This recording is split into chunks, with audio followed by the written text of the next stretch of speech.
عمري كري سعدي كري أبي وقاص. طبعا عمري كري سعدي كري أبي وقاص كري صحابه. سعدي كري أبي وقاص صحابه بغمري خواه صلى الله عليه وسلم. ووالي بابلين يكم جار كوفا بيد واتربيت والي همدان وري أبي بابري كركي كناوي عمر يكيك أبي لسر لشكركاني ابن زياد. إيه قبل لسر لشكركاني كاتك حسني كري إمام علي لا مدينة وكبيترين برو كوفة بيت أو لشكري بيغا وشهيد يكا أو لشكري يكا عمري كوري سعدي كوري أبي وقاص سربرشتي. أصلي بابتك چۆنە؟ أهلي كوفة زياد ل10,000 نامە أنيرن بو حسني كوري إمام علي رضا رحمة خوان لي، بو حسيني كوري إمام علي رضا رحمة خوان لي. سەرۆک هۆزەکانیان و دەمسپیەکانیان 10,000 نامە ئەنێرن بە ختم و مۆری خۆیانەوە بۆ حوسین کە ئەڵێن وەرە بۆ کوفە بەیعەتت پێ بدەین، چونکە بەڕاستی ئێمە بەیعەت بە یەزید نایین، بە تۆی ئەدەین، وەرە بۆوێ. حوسینیش ڕەزا و ڕەحمەتی خوای لێبێ پێش ئەوە مسلمي كوري عقيلي كوري أبو طالب كا أمو زي خويتي أي نيري بو كوفة لا هوالم بو كوب كرو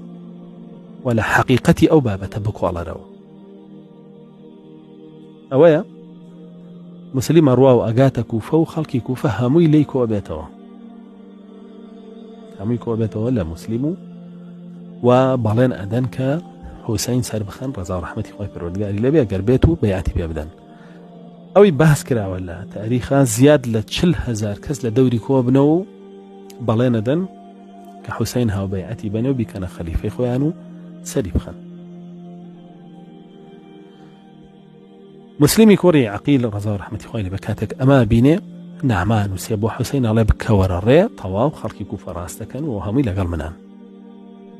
لو كاتيا يزيدي كوري معاوية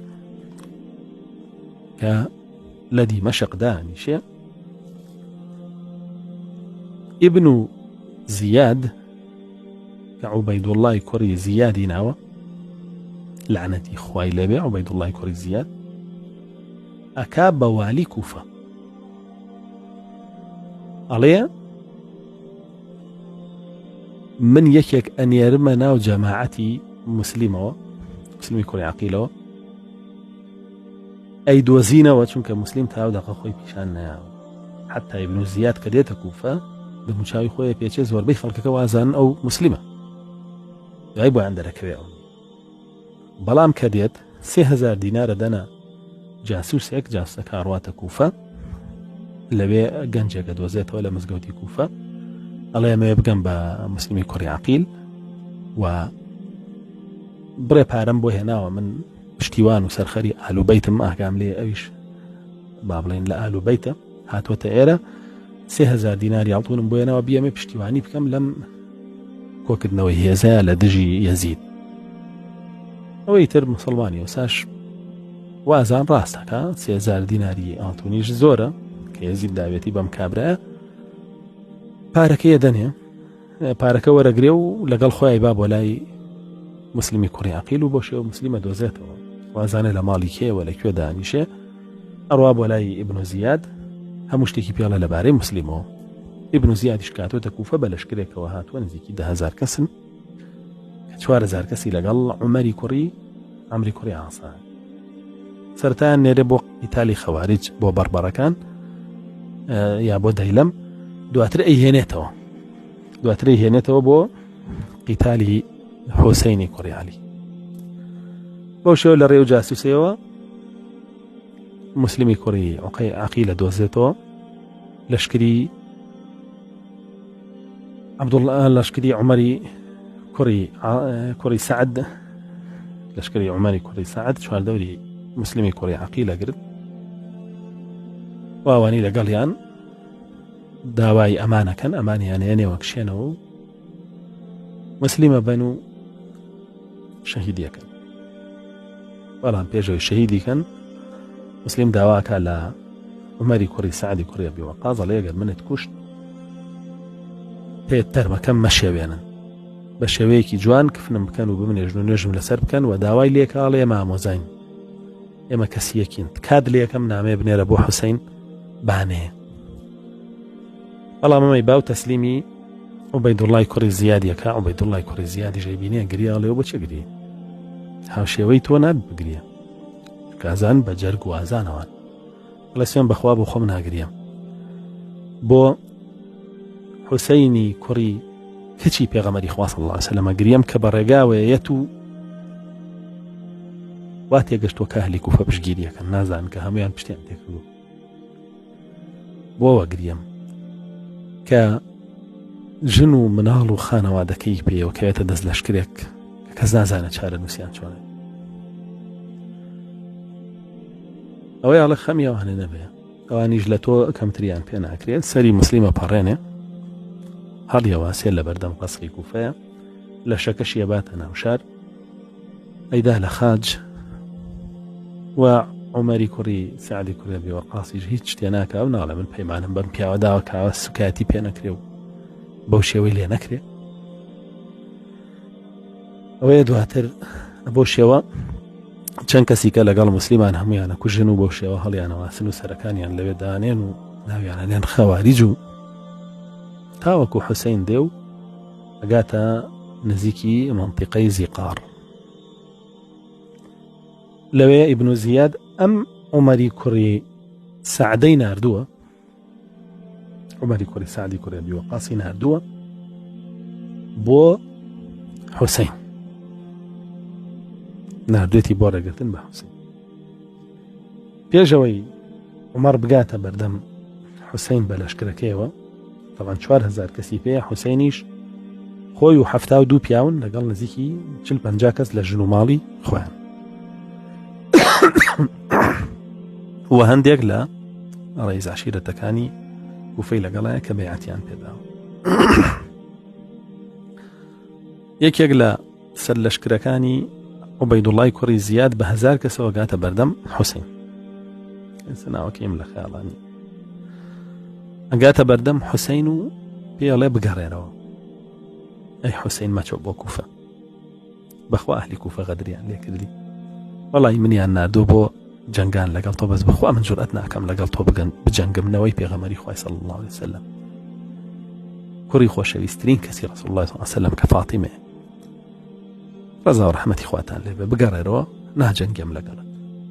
حوسەینە فەرمێەوە 10,000 نامەم پێی ئەهلی کوفە پشتم تیا ناکرد لەگەڵم دێن ئەم قائیدەوە ڕێزە پێ فەرمێ سوێن بەخوا درۆت لەگەڵەکە بگەڕێرەوە بەڵام وەیە حوسەین ڕەزا و ڕەحمەتی خوای لێبێ ئەڵێ من هەر ئەڕۆم بەرەو کوفە چونکە وعدم پێیەوە بچم بۆ لایەن هەرە بێ بچم بۆ لایەن با بە چاوی خۆمەوە بینەوە فەرمێ حوسەین سوێن بەخوا من جەنگە لەگەڵ ناکەم بگەڕێرەوە یاخود بڕۆ بۆ جێگایەکی تر بەرەو کوفە مەڕۆ عوبەیدوڵڵای کوڕی زیادیش لعنەتی خوای لێبێ کە ئەوە بیستێ هەموو ڕێگاکاندا خاونایەڵە یەک کەس هاتوو چۆ بکاو ناژیەڵێت تەنانەت ڕاستپاردەکەی مسلیمی کوڕی عەقیلیش کە شەهیدیان کرد پێشەوە نامەیە کە نووسیوێتی بگات بە حوسەین ئەوش قەڕاکە ئەوەی ئیمامی حوسەین 5 فەرزە نوێژەکە و ئەو قائیدەش لەگەڵ یان نوێژەکە و زۆر باشە بێ لەگەڵی ڕای گرتووە لە جێی خۆیان نایەڵێ بێتە پێشەوە تاوەکو لەشکری عومەری کوڕی سعدی کوڕی ئەبی وەقاص ئەگاتە پێشەوە کە ئەگاتە پێشەوە لەشکری عومەر ئەڵێ ئەی حوسەین بۆچی هاتووی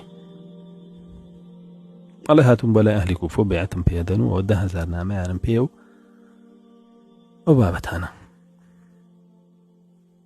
چواردەوری لەشکری حوسەین ئەگرێ یاوانی کە لەگەڵیان ئەم قائیدەی پێشووتر کە باسمان کرد ڕوا بۆلای عومەری کوڕی سعد ئەڵێ بەتەمای بجەنگی لەگەڵ حوسەین ئەڵێ بڵێ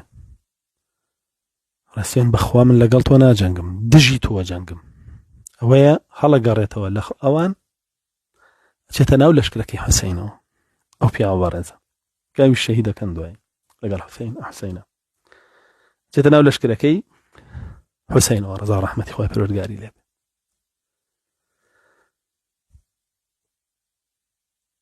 عومەر نامەیە گەنێرێ بۆ ئیبن زیاد ئەڵێ ئەوە حوسەینم گرتووە و لە چواردەورمە چی لێکەم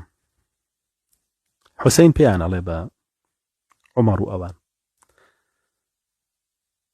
ئیبن زیاد ئەڵێ بزانت چییە بێ حوسەین ئەڵێ سێشت یان بمنێرن بۆ لای یەزید لەوێ لەگەڵەوە گفتوگۆ بکەم و دابنیشم ئەمە لەوانەیە گەر بیان ناردایە بۆ لای یەزید لەوێ سڵحی بکردایە وەکو برا گەورەکەی واگرەکە بکوژایەتەوە و ئەو خوێنە نەڕژایە بەناق یاخود بمنێرن بۆ یەکێ لە سنوورەکانی مسلمانان لەگەڵ ڕۆم و لەگەڵ فارسا کە ئەجەنگێن منیش جیهاد دەکەم تا شەهیدە بم یاخود لێگەڕێن با بگەڕێمەوە بۆ مەدینە لەگەڵ خانەوادەکەمە ئەوەی عوبەیدوڵڵای کوڕی زیاد ڕازی نابێ بە هیچیان گویا شەهری کوڕی جەوشەنی لایە ئەوەڵێ نابێ بیەڵی بگەڕێتەوە و نابێ حکمی ئەو قوبوڵکەی ئەبێ دابەزێت سەر حکمی تۆ ئەویش بە شەهرە نامەکان نێرێ بۆ عومەری کوڕی سعد نامەکە گەێن بە ئیمامی حوسەین نامەکە گەێن بە ئیمامی حوسەین و ئیمامی حوسەینیش ڕازی نابێ دابەزێتە سەر حکمیەوان چونکە دابەزێت سەر حکمیەوان خۆی ئەمە بۆ قائیدی مسلمانانە لە بەرامبەر لەشکری کافرە کە ڕەسوڵ الله صلی الله علیه وسلم لەشکریە نادی مسلمانان بۆ سەر دەوڵەتێکی کافر ئەیو کە گرتت دان بەزێنە سەر حکمی خۆت دان و بەزێن سەر حکمی الله و ڕسوولەکەی حوسەینەوی من دابەزمە سەر حکمی الله و ڕسوولەکەی وانایەت نەخێر ئەبێ دابەزێتە سەر حکمی زیاد عەبدوڵڵای کوڕی زیاد عوبەیدوڵڵای کوڕی زیاد ئەوە بۆ ڕازی نەبوو ئیتر شەهری کوڕی جەوشەن و عومەری کوڕی سعد هێرشیان کردە سەریان و تەواوی لەشکرەکەی یاخود ئەو کەسانی کە لەگەڵ حوسەین هەبوون کە نزیکی 72 کەس بوون هەموویانیان شەهید کرد و بە حوسەین خۆشیەوە دەرس